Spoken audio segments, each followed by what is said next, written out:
Just a very quick question before I begin with the actual review of Dune Part 2. Mr. Alex, did you watch? I'm assuming you watched the first Dune movie? Yeah, and I did go watch the second one yesterday morning. The theater was empty, so perfect for me. Okay. And then Ivan, Yeah. I know you've seen Dune Part 1. What are your quick thoughts on the first film?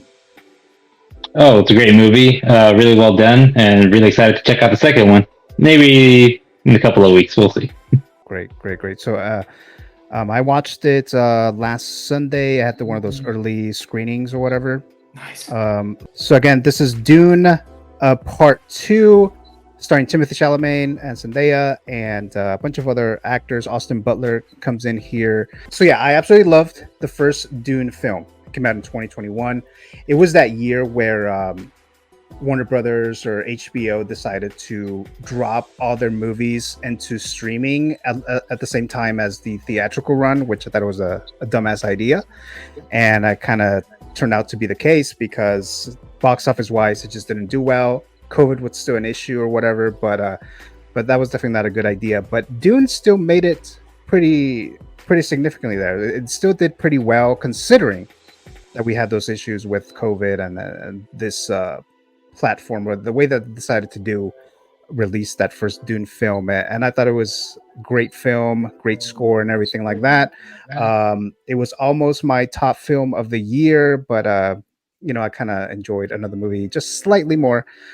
But still, great achievement there. And now we have Dune Part 2. Now, again, everyone, this is not a non-spoiler review. I'm not going to give you any spoilers whatsoever, so you can be safe there. I know, Ivan, you haven't seen Dune Part 2, so obviously I wouldn't want to spoil that for you there. Yeah, so, you want to spoil it. or some of you guys there. But let me just go into some of the little fine things here, okay? And I think it sounds very similar to Oppenheimer, because when I kind of talked about this Oppenheimer movie last year, it's kind of like the same in the sense that basically everything that makes up a film is top notch. The score, Hans Zimmer, the performances, top notch, the direction, the cinematography, the production design, the locations that decided to use, the story, obviously the story based on the book by Frank, I think it's Herbert, I believe his last name, novel 1965, which George Lucas took a lot of influence from. And when you get all these components, these performers, these actors, Denis Villeneuve making these great films that he's done in the past, and then you make it into this sci-fi epic that we get here, we get Dune Part 2. Now, this is definitely a movie that you need to see. And this is a movie that you would need to see in the theater. I know some people don't want to go to the theater for many reasons, and I can understand, dealing with people, or just it's expensive. It's just a whole endeavor basically to have to go to the movie and watch a movie in theaters. This is a movie that you need to see in theaters. It is an experience. It definitely is an experience. Some of the things that they added, some of the new actors that they brought in, like Austin Butler as the villain, and I always have trouble pronouncing the name of the villain here. Let me see if I can find it here. Probably not going to find the name of him right now, but Austin Butler was insanely good. I mean, we're not talking like Oscar nomination or anything like that. It's definitely way too early for that, but his performance is the one that stands out to me the most. And if you've seen or heard of the original movie, the one that came out in the 80s, that was directed by David Lynch, quite a drastic difference there when it comes to those two characters. And Sting played the villain there. Yes, right. And I can't remember the character's name. I think it's called Fod or Foyd, Ratha or something like that. I don't remember exactly. Let me look it up, but I'm terrible with names. So yeah. So, and Austin Butler, he's just creepy. He's insane. It works very, very well. Dave Bautista comes back, as I'm sure a lot of you guys know. Christopher Walken, we've seen that in the trailer that he's back in here as the Emperor, Florence Pugh as the Princess. There's just a lot of stuff that happens, even when it comes to the relationships, the romance of it, everything. It's a bit different there. So it's not your typical like love story, sci-fi story, or whatever, right? And then Ivan, I'll go to you real quick here. What were your anticipation levels of Dune Part 2 before the reception that you started to maybe hear or see? Oh, my expectations were really high. I just do trust the director, and it's a great source, the book. So I was expecting good stuff from it, and I'm happy to hear that it's true. How about you, Alex? My expectations were through the roof. Like, I love the first one. I love the first one. I wasn't expecting it to be this good, to be honest. I was expecting to be similar to the first one at most.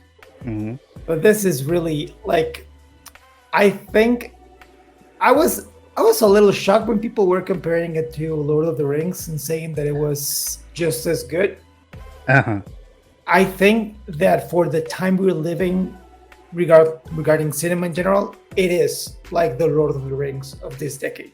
Mm-hmm. It is as impactful. The story is as powerful, and we don't have this kind of movies anymore. Like, this is an epic story. Like, this is a classic hero's journey, but in a new take. People are gonna, like, I understand that some people might not be into it because the world building is different from what people are used to. Like, this is not Star Wars, this is not Harry Potter, this is Right. like, you really need to pay a lot of attention to understand what's going on around you and really appreciate it. But I loved it. Like, I loved it. I want to watch it again. I was surprised of how well people were behaving in the theater. There was only like 8 people there and nobody was talking. So that's a good sign. That's a great sign. Like, they were focused in the movie. So, and people need to watch this movie. And yeah, everything was great about it.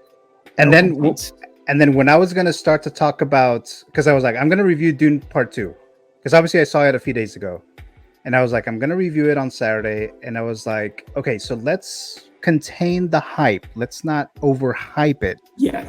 But then it's like, there's no way really around it. I mean, it's just it's a movie. Yeah. So I mean, like I said, I was not gonna, don't overhype it, because people are hearing from everywhere, right? Critics, just regular audiences, everyone is praising the movie, and now you have this expectation, and then you're gonna go in, and who knows, maybe it's just not gonna meet it because it's so high now, right? So I was trying to avoid that, but it's kind of hard, not to do that. But yeah, everything is just top notch. I want to see it again, and I want to see it in theaters.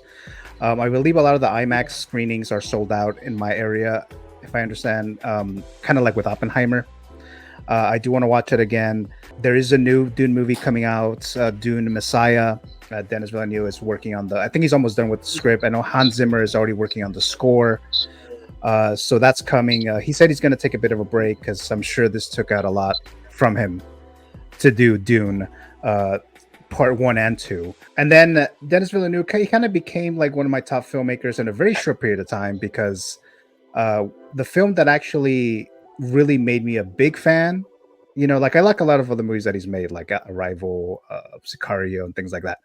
But the one that made me a huge fan was Blade Runner 2049. And I know some people didn't really like that movie, but I actually really enjoyed it. That the pacing was good. It's a really long movie too. But he was able to present a story and, very good pacing in Blade Runner 2049. Something that I would say is kind of challenging. Making a movie like Dune, adapting it, and making such a scale and a great filmmaking experience was definitely a challenge as well. So I really really enjoyed and liked this movie. The scenes with Austin Butler and Timothée Chalamet are absolutely amazing. I'm not going to give you guys any more details about that. Yeah, he looks like Voldemort, kinda, but it's really, really good. Javier Bardem was hilarious in the movie, and then I don't know if it's just me, but whenever I hear Josh Brolin speak, I will forever hear Thanos. And that's kind of what we hear in this movie. And he was in the trailer, but yeah, just a great movie. Just watch the movie. It's an experience. Make a day out of it if you can, even if you have to wait a couple weeks or so it, the crowd dies down or whatever.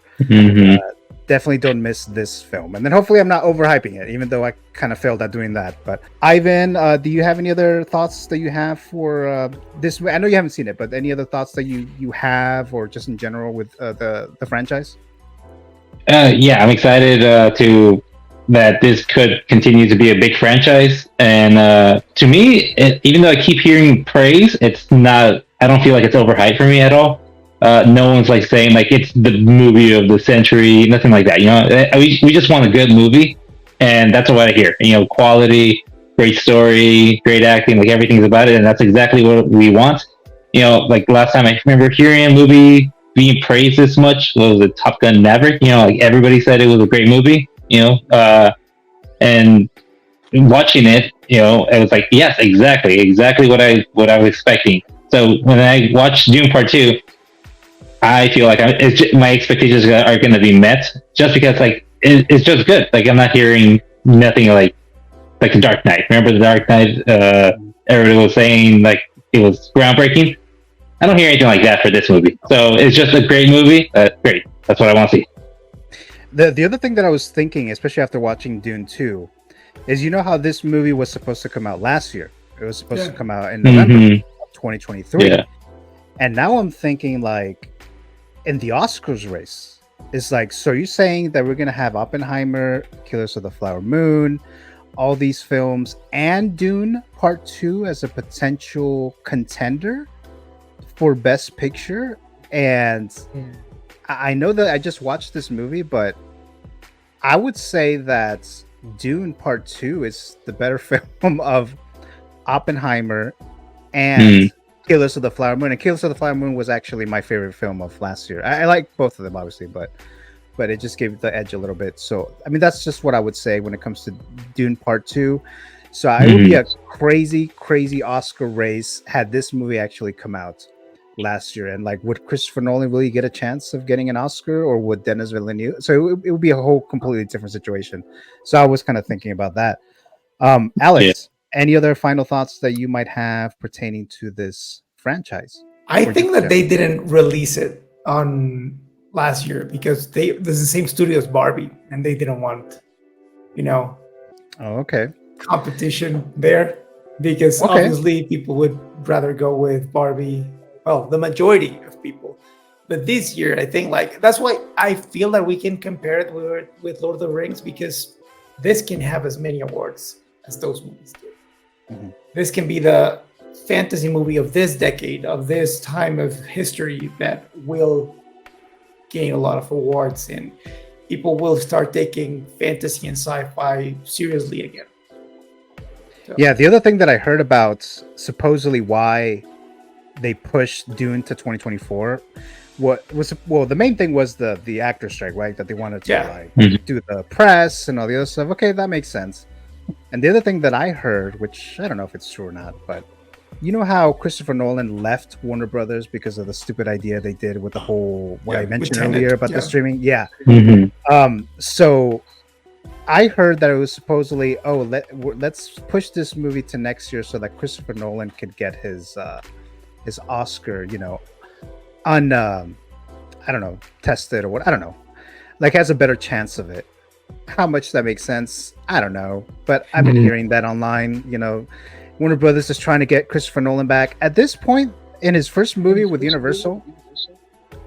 This doesn't look like it's gonna make Christopher Nolan leave Universal at this point, right? So it's probably gonna get him his Best Picture Oscar, his Best Director, possibly Best Screenplay.